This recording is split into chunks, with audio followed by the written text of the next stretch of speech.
ನಮಸ್ಕಾರ, ನೀವು ನೋಡ್ತಾ ಇರೋದು ಸಿಜೆ ಕರ್ನಾಟಕ ನ್ಯೂಸ್. ಕೆಲವೊಂದು ಮಂದಿ ಹೊಯ್ಕೋತಾರ ನನ್ನ ಮ್ಯಾಗ ಸಿದ್ದರಾಮಯ್ಯ ಏಜೆಂಟ್ ಅಂತ. ನಾ ಎಂದೂ ಅವ್ರ ಬಳಿ ಹೋಗಿಲ್ಲ ಮುಖ್ಯಮಂತ್ರಿಗಳ ಬಳಿ. ಆದ್ರೆ ಅವ್ರು ಒಳ್ಳೇದು ಮಾಡಿದಾಗ ಅವಾಗ ಕೆರೆ ತುಂಬ ಕಾರ್ಯಕ್ರಮ ಮಾಡಿದ್ರು. ಬೇಗಂ ತಲಾಬ್ ಕೆರೆಯಲ್ಲಿ ತಾವು ಮುಖ್ಯಮಂತ್ರಿ ಇದ್ದಾಗ ನಾ MLC ಆಗಿದ್ದೆ. ಅವಾಗೂ ನಿಮ್ಗೆ ಅಭಿನಂದನೆಗಳನ್ನು ಧನ್ಯವಾದಗಳನ್ನು ನಾನು ಸಲ್ಲಿಸಿದ್ದೇನೆ. ಇವತ್ತಿಗೂ ವಿಜಯಪುರದಲ್ಲಿ ಅಕ್ಕ ಮಹಾದೇವಿ ಯೂನಿವರ್ಸಿಟಿ ಹೆಸರಿಟ್ಟಂಥ ನಿಮಗೆ MB ಪಾಟೀಲ್ರಿಗೆ ಬಸ್ ಸ್ಟ್ಯಾಂಡಿಗೆ ಚೆನ್ನಮ್ಮನ ಮೂರ್ತಿ ಕೊಟ್ಟು ಅಲ್ಲಿ ಜಾಗ ಕೊಡಿಸಿದಂಥ ನಿಮಗೆ MB ಪಾಟೀಲ್ರಿಗೆ ರಾಮಲಿಂಗರವರಿಗೆ ಅಭಿನಂದನೆಗಳು. ಇದಕ್ಕೇನು ರೊಕ್ಕ ರೂಪಾಯಿ ಬೇಕಾಗೋದಿಲ್ಲ. ಇದಕ್ಕೇನದು ಪುಕ್ಸಟ್ ಧನ್ಯವಾದ ಹೇಳೋಕ್ಕೇನು ರೊಕ್ಕ ಬೇಕಾ? ಅದ್ರ ಜೊತೆಗೆ ಇವತ್ತು ವೀರರಾಣಿ ಕಿತ್ತೂರು ಚೆನ್ನಮ್ಮನವರ ಬಗ್ಗೆ, ಅವ್ರ ಇತಿಹಾಸದ ಬಗ್ಗೆ ನಮ್ಮ ಜಿಲ್ಲಾ ಉಸ್ತುವಾರಿ ಸಚಿವರು ಹೇಳಿದ್ದಾರೆ. ನಾ ಹೆಚ್ಚು ವಿವರಣೆಗೆ ಹೋಗುವುದಿಲ್ಲ. ಆದರೆ ಇನ್ನೊಂದು ವಿಚಾರವನ್ನು ನಿಮ್ಗೆ ಹೇಳಬೇಕು. ಇಲ್ಲಿ ಸಂಗೊಳ್ಳಿ ರಾಯಣ್ಣನ ಪೂರ್ವಜರು ಬಿಜಾಪುರ ಜಿಲ್ಲೆ ಅವರೇ. ನೋಡ್ರಿ, ಸಂಗೊಳ್ಳಿ ರಾಯಣ್ಣವ್ರು ಗಲ್ಲಿಗೇರಿಸದಂತ ನಾವೆಲ್ಲ ಮಾತಾಡ್ತೀವಿ. ಆದ್ರೆ ಅವ್ರ ಜೊತೆ 7 ಮಂದಿ ಗಲ್ಲಿಗೇರಿಸಿದ್ರು. ಎಲ್ಲ ಜನಾಂಗದವ್ರು 7 ಮಂದಿ ಪ್ರಾಣ ಕೊಟ್ಟರು.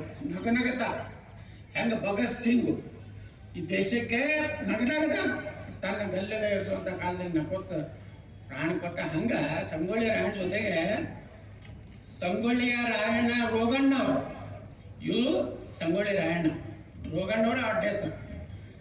ಬಾಳು ನಾಯಕ್, ಮಲ್ಲ ನಾಯಕ್ ವಾಲ್ಮೀಕಿ ಜನಾಂಗದವರು, ಬಸಲಿಂಗಪ್ಪ ಹನವರಾಟಿ, ಕರಬಸಪ್ಪ ಬೆಳವಡಿ, ಭೀಮಾ ಜಿಡ್ಡಿಮನಿ ಹೊಗರ್ತಿ, ಕೆಂಚಪ್ಪ ಸಂಗ್ರೇಶ್ವ, ಅಪ್ಪೋಜಿ ನಾಯಕ ಸುತ್ತಗಟ್ಟಿ. ಇವ್ರಿಗೆ 7 ಮಂದಿಗೆ ಒಂದೇ ದಿವಸ ಸಾರ್ವಜನಿಕವಾಗಿ ಗಲ್ಲಿಗೇರಿಸಿದ್ರು. ಜೀವಾವಧಿಗೆ ಶಿಕ್ಷೆಗೊಳಗಾದಂಥವ್ರು ರುದ್ರ ನಾಯಕ್, ನೀಲಾ ನಾಯಕ್ ಬೆಳವಡಿ, ಎಲ್ಲಾ ನಾಯಕ್ ಬೆಳವಡಿ, ಅಪ್ಪೋಣಿ ತಿಗಡೊಳ್ಳಿ, ರಾಣೋಜಿ ಕೊಂಡ, ಮಜ್ಜಿಗವಾಡ, ಕೋಣೇರಿ ತೋಪಿನಕಟ್ಟಿ, ನೇಮಣ್ಣ ಕೊಡಚೋಳ. ನೋಡ್ರಿ, ಅವ್ರು ಯಾರೂ ಹೆಸರು ಇಲ್ಲ, ಅವ್ರದ್ದು ಎಲ್ಲಿ ಫೋಟೋ ಇಲ್ಲ. ಆದರೂ ನಾವೆಲ್ಲ ಇವತ್ತು ನೆಮ್ಮದಿಯಿಂದ ಈ ದೇಶನಾಗ ಇರಬೇಕಾದ್ರೆ ಅಂಥ ಪುಣ್ಯಾತ್ಮರ ಪಾದ ಕಮಲಗಳಿಗೆ ನಾವು ನಮಸ್ಕಾರ ಮಾಡಿ ಇವತ್ತು ಈ ಕಾರ್ಯಕ್ರಮ ಸರ್ಕಾರ ಕಾರ್ಯಕ್ರಮ, ಇಲ್ಲೇನೋ ಟೀಕೆ ಟಿಪ್ಪಣಿ ಇರುವುದಿಲ್ಲ. ನಮ್ಮ ಮಾಧ್ಯಮದವ್ರು ಹೇಳ್ತಾರೆ ಯತ್ನಾಳ ಬಹಳ ಸಭ್ಯ ಮಾತುಗಳನ್ನು ಮಾತನಾಡಿದ್ರು. ಅದಕ್ಕೆ ನಾವು ಮಾನ್ಯ ಮುಖ್ಯಮಂತ್ರಿಗಳಿಗೆ ವಿನಂತಿ ಮಾಡ್ಕೋದೇನಂದ್ರೆ, ನಮ್ಮ ವಿಜಯಪುರ ನಗರಕ್ಕೆ ಇವತ್ತು ಸುಮಾರು 160 ಕೋಟಿ ರೂಪಾಯಿ ಒಂದು ಫ್ಲೈಓವರ್ ಆಗಬೇಕಾಗಿದೆ. ಅದು ಸಂತ ಕನಕದಾಸ ಸರ್ಕಲ್ ಬಾಬಾ ಸಾಹೇಬ್ ಅಂಬೇಡ್ಕರ್ ಅವರ ಮಾರ್ಗದಿಂದ ಛತ್ರಪತಿ ಶಿವಾಜಿ ಮಾರ್ಗದವರೆಗೆ 160 ಕೋಟಿ ರೂಪಾಯಿ ಒಂದು ಫ್ಲೈಓವರ್ನ ತಾವು ಮಂಜೂರು ಮಾಡಬೇಕಂತೇಳಿ ನಾವು ವಿನಂತಿ ಮಾಡ್ಕೊತೀವಿ. ಅದರ ಜೊತೆಗೆ ನಾನು ಇನ್ನೊಂದು 32 ಕೋಟಿ ರೂಪಾಯಿ ಮನೆ ವಿಧಾನಸಭೆಯಲ್ಲಿ ನಾನು ವಿನಂತಿ ಮಾಡ್ಕೊಂಡೇನೆ. ಜೋರಾಪುರ ಪೇಟೆಯಲ್ಲಿ ಏನು ಪರಿಹಾರ ಕೊಡ್ಬೇಕಾಗಿ ಕೊಟ್ಟರೆ ಈ ಬಾಬಾ ಸಾಹೇಬ್ ಅಂಬೇಡ್ಕರ್ ಮಾಗ ಭಾಳ ದೊಡ್ಡದಾದಂಥ ಒಂದು ರಸ್ತೆ, ಅದಕ್ಕೆ ಜನರಿಗೆ ಪರಿಹಾರ ಕೊಡ್ಬೇಕಂತೇಳಿ ನಾನು ಈಗಾಗಲೇ ಮಾನ್ಯ ಸುರೇಶ್ ಅವರು ಅದು ವಿನಂತಿ ಮಾಡ್ಕೊಂಡಿದ್ದೀನಿ.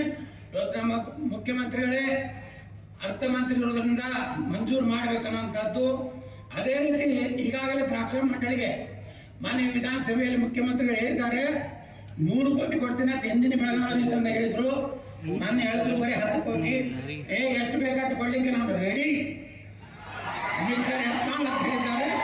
ಹಂಗೆ ತಾವು ರೆಡಿಯಾಗಿ ನಾಳೆ ಬಜೆಟ್ ನಾವು ಕೊಡಬೇಕಂತೇಳಿ ವಿನಂತಿ ಮಾಡ್ಕೊತೇನೆ.